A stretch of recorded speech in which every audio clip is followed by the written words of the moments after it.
Érase una vez una mosca que vivía feliz en una casa con una abuela y un chico.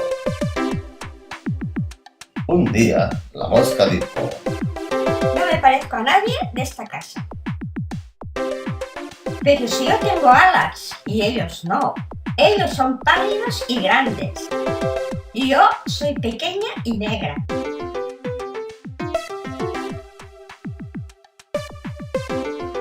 Pero ¿cómo pueden esa gente ser parientes míos? Si yo soy tan afortunada y ellos tan desgraciados. Si tengo hambre, camino un poco por una fruta y chupo azúcar. Pero ¿por qué esta gente no tiene alas? Y se disfrazan de colores extraños. Siempre que me ven, me miran mal. Y no sé por qué me miran mal.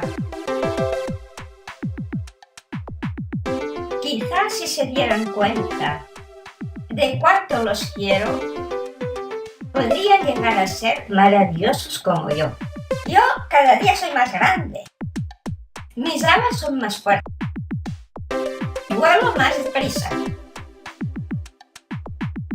Un día, el chico de la abuela dijo: Abuela, ¿sabes qué te digo de esta mosca? Que creo que le tendríamos que encontrar un novio. ¿Y sabes qué hizo ese chico? Me puso un plato de azúcar. Lo dejó en la terraza y me echó de casa.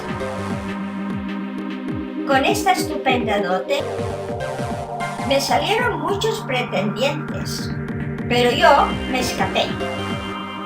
Hice una voladita por el parque y me fui muy contenta a vivir a casa del vecino.